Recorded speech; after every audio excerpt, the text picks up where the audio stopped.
We've forgotten sometimes, I think, that we are part of nature. So what we do to the world around us, we are doing totally to ourselves. We can't go on, I think, equivocating on this and just expect us to test the world ultimately to destruction before you can prove that you have destroyed it. It is climate change. That's pointless to me.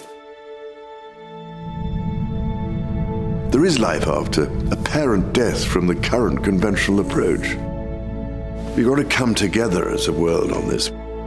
I feel very strongly that we have to develop an approach which, by putting nature at the center of the whole process, what profit we make, we have to also make a profit for nature by putting something back.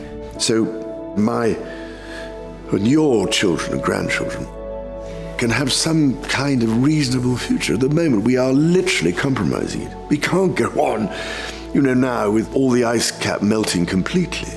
I mean, this is terrifying to me. It always has been.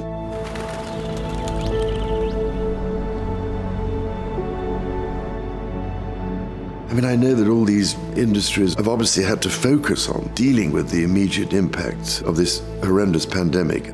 But the fascinating thing is, I think a lot of people have still wanted, fortunately, to focus on the green recovery from all this.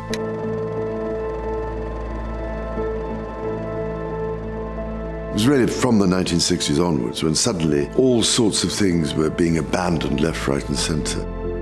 I remember watching in horror as hedgerows were grubbed up and trees were cut down, and all the marvellous places I'd known when I was young, the wildflower meadows and the wetland areas and so on were being ploughed up, because it was supposed to be more efficient and productive. It upset me deeply because it seemed to me it was all going too far, too fast. And if you go too far one way, inevitably there has to become a moment when you have to rebalance it. If science has taught us anything, it is that the environment is full of uncertainty. The race in which we are all engaged now is to restore harmony to the forces of nature. Do we want to go down in history as the people who did nothing? I thought I was being perfectly reasonable about it, but it was considered as the most appalling thing anybody could ever suggest. Thank you, Leslie. Just for suggesting, for instance, that you should mix affordable housing with private housing. Or how do you actually design a system of farming which is agroecological? In other words, it puts the biodiversity and natural part at the center of the whole operation.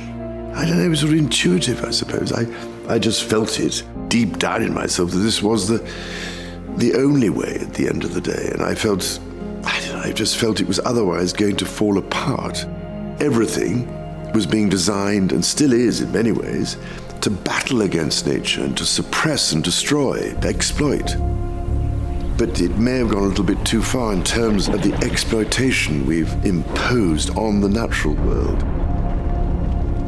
which I suppose you could get away with for a certain amount of time because it wasn't apparent that we were doing lasting damage, as with carbon emissions from all the fossil fuels we burn in every form or other. It took people a long time to recognize that this was causing a huge problem in the atmosphere and warming our whole planet. And still people deny it.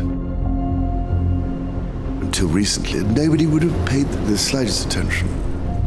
But suddenly, because of the challenges we're now finding hitting us in the face and the huge problems we've created, there's become an interest in these issues.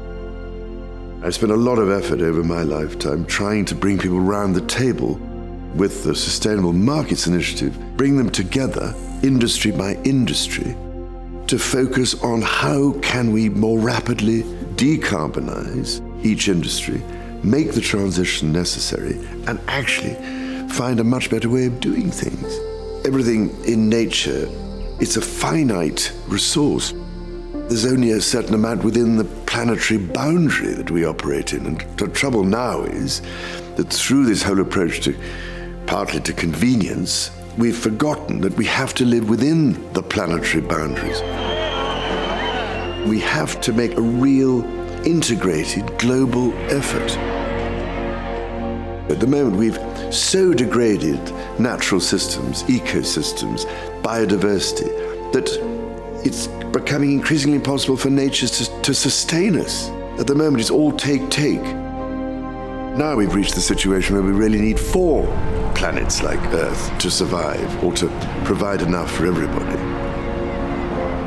And there is a better world out there. We can operate our industries far better.